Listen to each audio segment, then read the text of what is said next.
ध्वज लग चुका है और अलग अलग अब प्रारूप इस पूरे अखाड़े को दिया जा रहा है। इस समय हम अग्नि अखाड़े के सभापति महाराज जी के पास है। महाराज जी, सबसे पहले आपको बहुत बहुत बधाई भी कि आप लोग यहाँ पर आ चुके हैं और प्रणाम भी। क्या कहेंगे अग्नि अखाड़े के विस्तार के बारे में?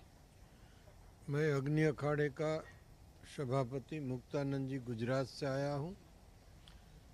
यहाँ ध्वजारोपण तो हो चुका है और ब्रह्मचारी सब आने लगे हैं। जगत गुरु शंकराचार्य जी, आदि शंकराचार्य जी जो थे, उनने स्थापित किए हुए अखाड़े जो 10 नाम है, उनमें से श्रीपंच अग्नि अखाड़ा एक ब्रह्मचारियों का अखाड़ा है। वो यज्ञ याग करते हैं, नाम सुमरन आदि करते हैं और विधि विधान से जो है परंपराएं चलाते हैं।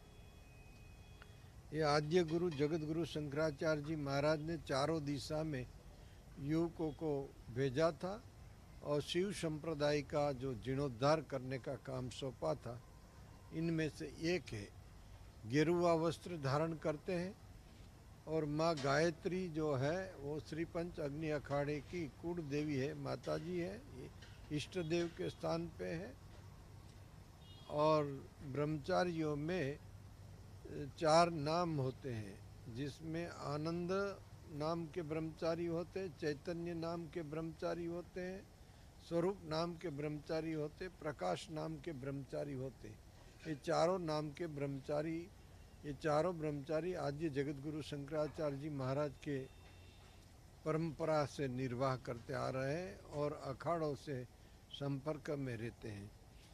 यहाँ के जो ब्रह्मचारी हैं उनको धर्म का मार्गदर्शन दिया जाता है और पूरे भारतवर्ष के अंदर वो सनातन संस्कृति का फैलावा करता है और प्रचार प्रसारण करते हैं और कथा वार्ता यज्ञ याग भी करते हैं। और ये ब्रह्मचारी जो है 4 दिशा में परिभ्रमण भी करते हैं और स्थानधारी भी हैं। हमारे ब्रह्मचारियों में कहीं ब्रह्मचारी गुरुकुल चलाते हैं, कहीं ब्रह्मचारी जो है सामाजिक प्रवृत्तियां भी चलाते हैं, जिसमें हॉस्पिटल हो, अंशशाला हो, वृद्धाश्रम हो, गौशाला हो, ऐसी सामाजिक प्रवृत्तियां भी बहुत ब्रह्मचारी चलाते रहते हैं।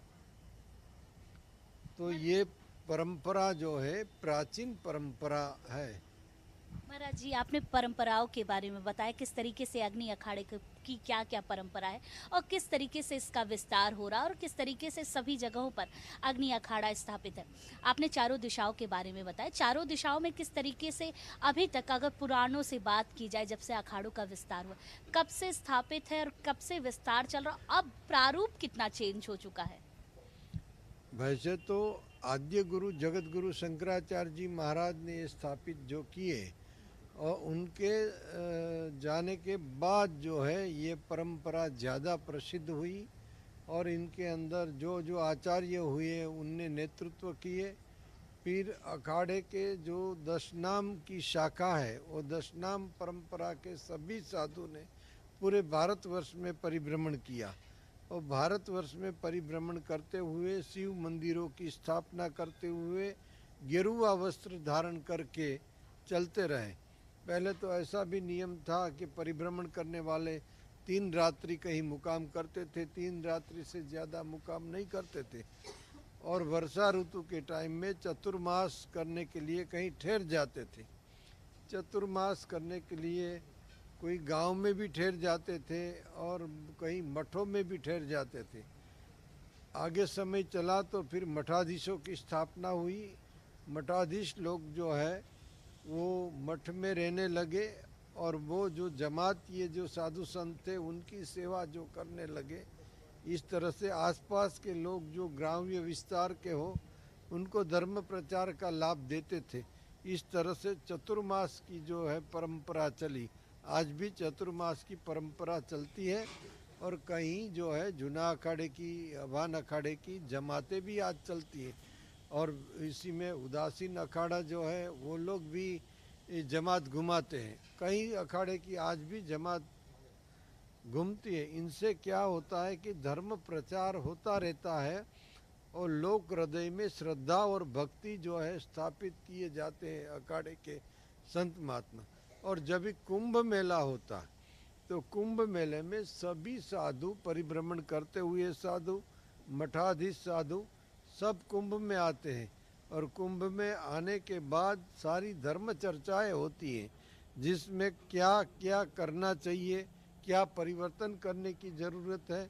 और हमारा जो धर्म है और वैदिक परंपरा का जो सनातन संस्कृति है वो बिल्कुल विज्ञान के साथ संयोजित है, विज्ञान प्रूफ है। ऐसा नहीं कि मान्यता के आधार पे है, इसके हर बाबत में विज्ञान का प्रूफ रहता है।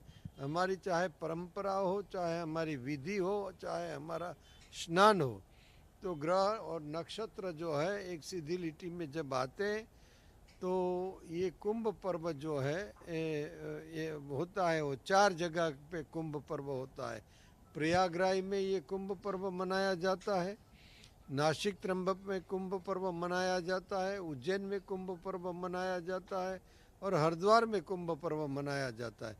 तो आपवा पूरे भारतवर्ष में से संत मंडल इधर आ जाता है और धर्म चर्चा होती, अमृत जैसी चर्चा होती, जन कल्याण की चर्चा जो है चौतरफ वो फिर यहाँ से लेकर महात्मा परिभ्रमण जो करते वो फैलाते रहते हैं।